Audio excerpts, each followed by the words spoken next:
Morning students, I hope आपको जो demand and supply है और इंटरनेशनल एंड नेशनल अफेयर्स है वो वाले चैप्टर्स अच्छे से समझ में आ गए होंगे। अब हम करेंगे इकोनॉमिक्स का एक और चैप्टर जो कि है हमारा इंडियन यूनियन बजट। तो स्टूडेंट्स, बजट क्या होता है? बजट बेसिकली एक एस्टिमेटेड रिसिप्ट और पे एक्सपेंडिचर का स्टेटमेंट होता है कि हमारा एक पर्टिकुलर साल में कितना खर्चा होगा और कितनी गवर्नमेंट को पैसा आएगा टैक्सेस और चीजों से। तो वो होता है बजट। अब बजट जो है कि दिया कहाँ पर हुआ है, तो बजट हमारा जो दिया हुआ है that is given article 112 of the Indian constitution. अब हम इसके बारे में एक छोटी सी इसकी टाइमलाइन देखेंगे, देन हम आगे चलेंगे कि बजट के क्या क्या कंपोनेंट्स होते हैं। तो बजट इंट्रोड्यूस कब हुआ था? बजट इंट्रोड्यूस हुआ था 1860 में 7 अप्रैल को by the east India company, और फर्स्ट प्रेजेंट हुआ था 1869 18 फरवरी को मिस्टर जेम्स विल्सन ने ये प्रेजेंट किया था। तो आगे हम अगर बात करें कि आगे कैसे रहा, तो फिर उसके बाद हुई इंडिपेंडेंस 1947 में। देन इंडिपेंडेंट इंडिया में जब पहला बजट जो जिन्होंने वो किया था प्रेजेंट, वो थे मिस्टर आर के शानमुखन। तो इन्होंने ये बजट हमारा प्रेजेंट किया था 26 नवंबर 1947 में। देन अगर हम और जो नोटेबल चीजों की बात करें तो 1955 में बजट सिर्फ पहले बजट सिर्फ इंग्लिश में होता था, फिर 1955 से बजट हिंदी में भी प्रिंट होना शुरू हो गया। और फिर 2001 में जो एक बहुत बड़ा चेंज आया वो ये था कि बजट जो बजट पहले शाम के 5 बजे आता था, अब वो सुबह के 11 बजे आना शुरू हुआ हो गया। देन 2017 से जो मोदी गवर्नमेंट ने एक और चेंज किया है बजट में, वो ये है कि पहले last working day of February पर बजट प्रेजेंट किया जाता था, पर अब से first working day of February पर बजट प्रेजेंट करने लगे। देन 2017 में जो रेल बजट था, रेलवे का जो बजट था वो यूनियन बजट से अलग था, उसको भी मर्ज कर दिया गया। अगर हम बात करें कि किन्होंने सबसे ज्यादा बजट प्रेजेंट किए हैं, तो वो हैं श्री मोरारजी देसाई। और किन्होंने सबसे कम बजट प्रेजेंट, एक भी बजट प्रेजेंट नहीं किया, तो वो हैं mister K C Niyogi and mister H N Bahuguna. तो बजट बेसिकली जो फाइनेंस मिनिस्टर होते हैं वो प्रेजेंट करते हैं, और जब mister K C Niyogi and mister H N Bahuguna दोनों थे पार्लियामेंट में और वो फाइनेंस मिनिस्टर थे, तब उन्होंने एक भी बजट प्रेजेंट नहीं किया।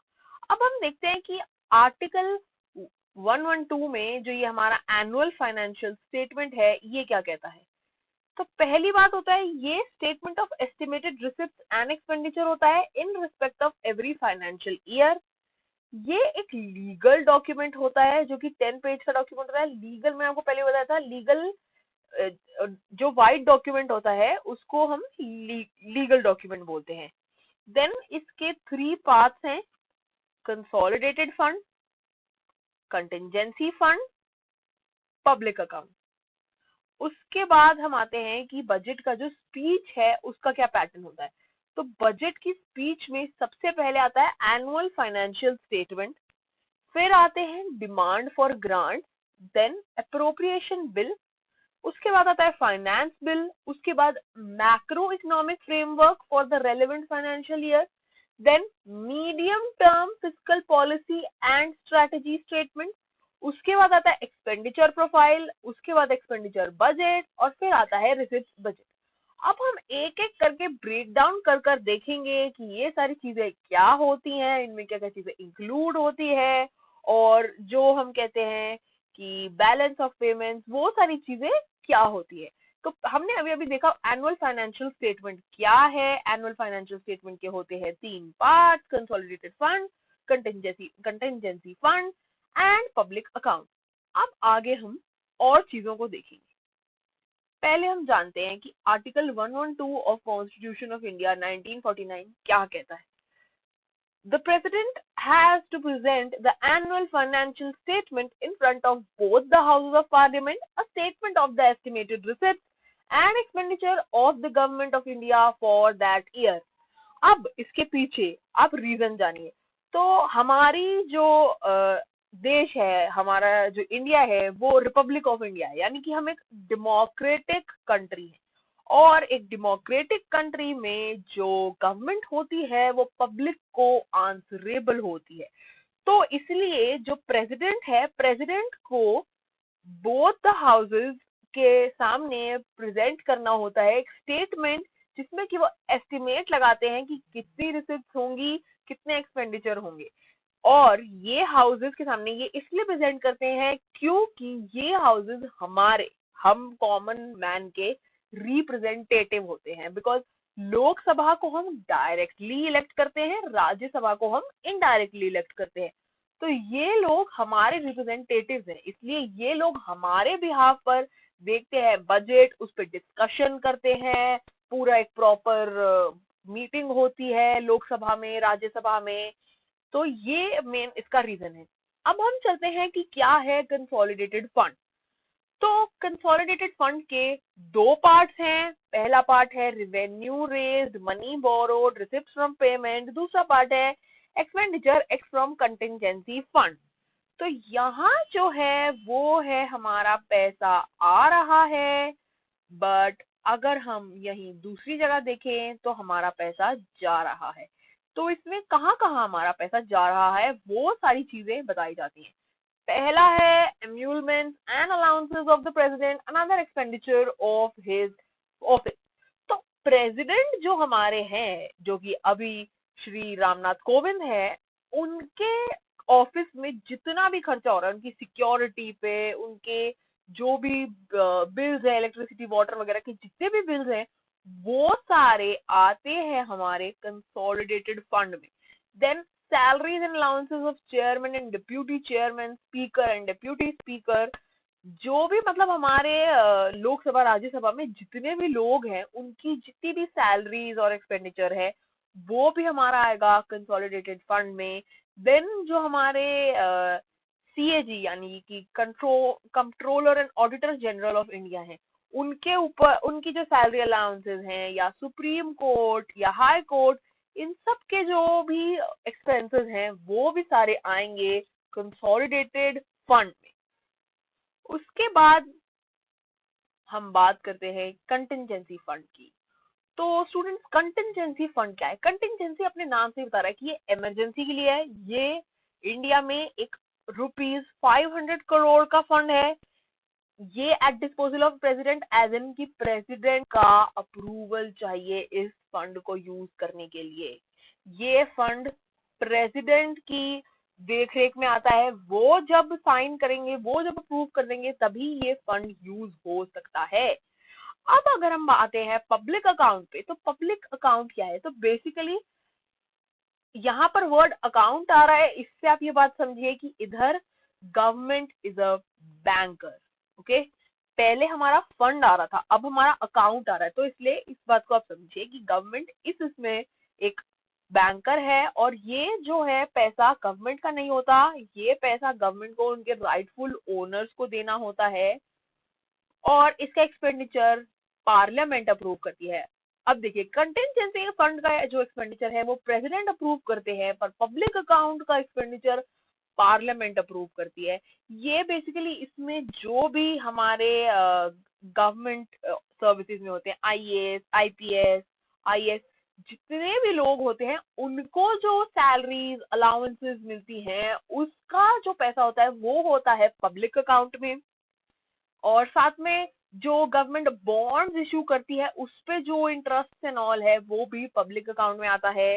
उसके बाद हम बात करते हैं डिमांड फॉर ग्रांट की। अब डिमांड फॉर ग्रांट एक तो कॉन्स्टिट्यूशन के आर्टिकल 113 में है। आपको स्टूडेंट आर्टिकल 112 याद जरूर रखना है। 113 फॉर एडिशनल इंफॉर्मेशन, पर 112 आपको बिल्कुल याद रखना होगा, क्योंकि उसमें आपका मेन यूनियन बजट आता है। देन अगर हम बात करें डिमांड फॉर ग्रांट्स किसके लिए, तो demand for grants state government के लिए है। मतलब आपने बहुत बार न्यूज में कि स्टेट गवर्नमेंट बताती है कि हमें इतना पैसा चाहिए, तो यूनियन गवर्नमेंट अपनी यूनियन ट्रेजरी से उन्हें ग्रांट देती है। तो इसमें it has provisions for revenue expenditure, capital expenditure, grants to state and union territory government. अभी मैंने आपको बताया कि ये इसके लिए होता है। One demand grant for each ministry, her ministry को चलने के लिए भी पैसा चाहिए, तो वो भी इसी में से ही जाता है। देन अगर हम हमारा जो गवर्नमेंट को रन करने का रोजमर्रा का खर्चा है, रेवेन्यू एक्सपेंडिचर है, वो भी हमारा इंडियन यूनियन बजट के इस वाले पार्ट में से जाता है।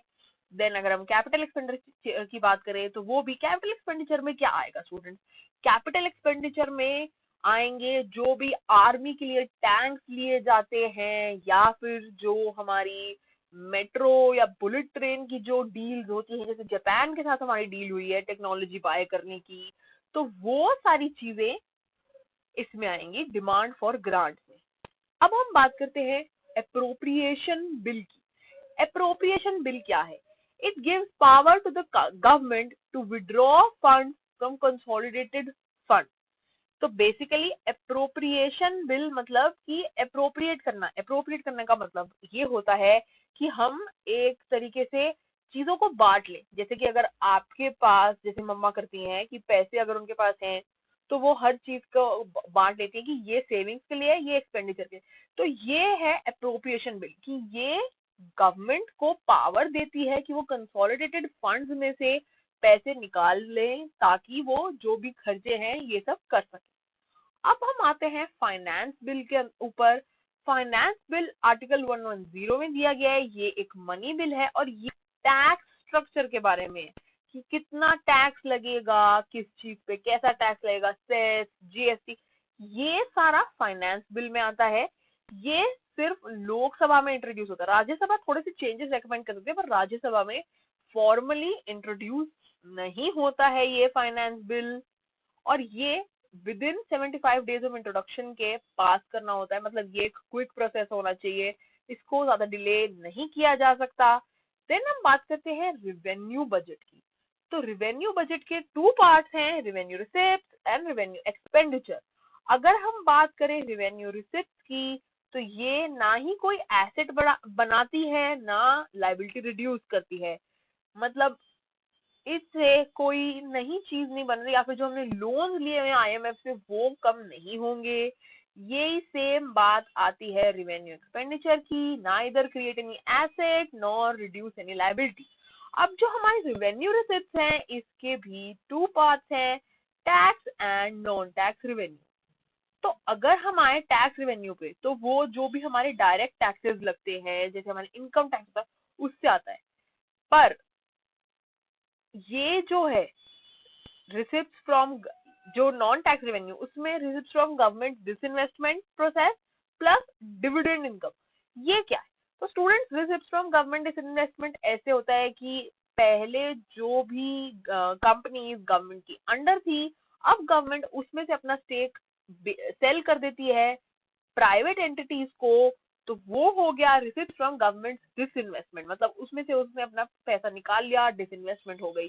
देन अगर हम बात करें डिविडेंड इनकम की, तो जिस भी कंपनी में गवर्नमेंट एक शेयर होल्डर है, तो उसमें जो डिविडेंड मिल रहा है गवर्नमेंट को, वो है डिविडेंड इनकम। अगर हम बात करें रिवेन्यू एक्सपेंडिचर की, तो ये short term cost related assets, basically जो भी रनिंग कॉस्ट होती है गवर्नमेंट की, वो इसमें आती है।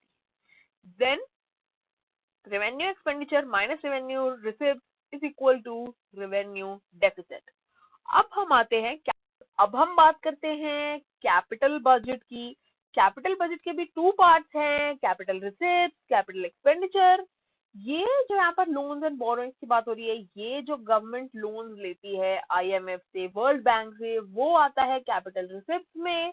देन जो गवर्नमेंट डिसइन्वेस्टमेंट करती है, उससे जो पैसा आता है, that is also capital receipt. Recovery from loan granted, जो भी गवर्नमेंट स्टेट वगैरह को लोन देती है, वो जब वापस आता है पैसा, that is recovery from loan granted. अगर हम बात करें कैपिटल एक्सपेंडिचर की, तो वो है एसेट्स को एक्वायर करने में, जैसे राफेल को खरीदने में जो पैसा लगा था, that is acquiring assets. Advancing loan, जो भी गवर्नमेंट ने लोन दिए हैं जब लोन देती है गवर्नमेंट तो टोटल एक्सपेंडिचर आता है, जब वापस आता है लोन का प्रिंसिपल अमाउंट तो वो कैपिटल रिसिप्ट होता है।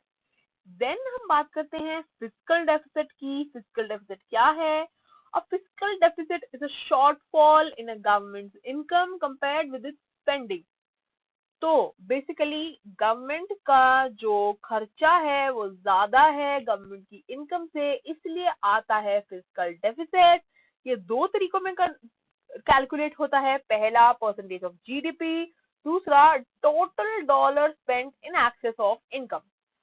इसमें जो इंक्लूड होते हैं वो अदर टैक्सेस एंड रेवेन्यू, जो एक्सक्लूड होता है वो मनी बोरोड। मनी बोरोड इसलिए एक्सक्लूड होता है स्टूडेंट्स बिकॉज मनी इसलिए तो बोरो किया था हमने ताकि हम उस डेफिसिट को मीट कर सके, तो वो फिजिकल डेफिसिट में इंक्लूड नहीं होगा। अगर हम आगे चलें तो हमें पता चलता है that government describes physical deficit as the excess of total disbursements from the consolidated fund of India excluding repayment of debt over total receipts into the fund during a financial year। इसके क्या elements हैं? इसके दो elements हैं, revenue deficit, capital deficit. तो revenue deficit is जब revenue का जो बजट था हमारा, revenue budget that is this, तब जब revenue expenditure is more than revenue receipt. और जो कैपिटल डेफिसिट वो है जब capital deficit is sorry